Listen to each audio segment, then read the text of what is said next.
Sementara itu, sikok rumah yang jadi tempat pengepul barang rongsokan di Jalan Nurdin Panji hangus temotong. Juru kejadian ini sikok Betino Parubaya yang punya rumah hangus tepanggang.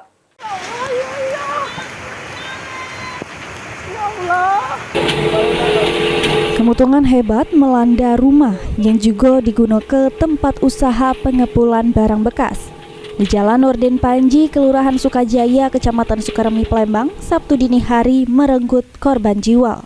Yaitu sikok Betino Parubaya, bernama Senayah, 59 tahun, tewas tepanggang.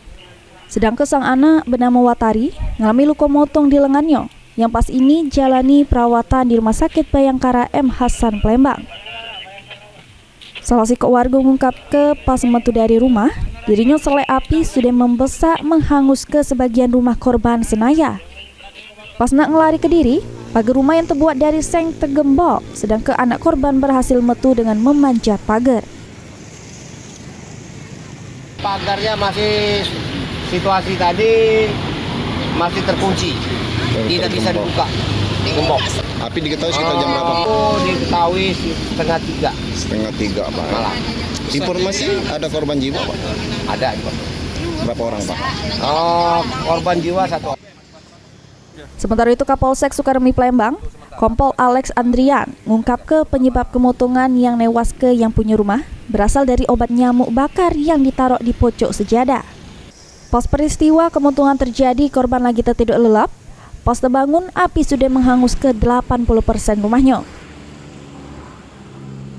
Bahwa untuk indikasi awal ini api diduga berasal dari obat nyamuk yang dibakar, yang dihidupkan di atas sajadah di tempat sholat.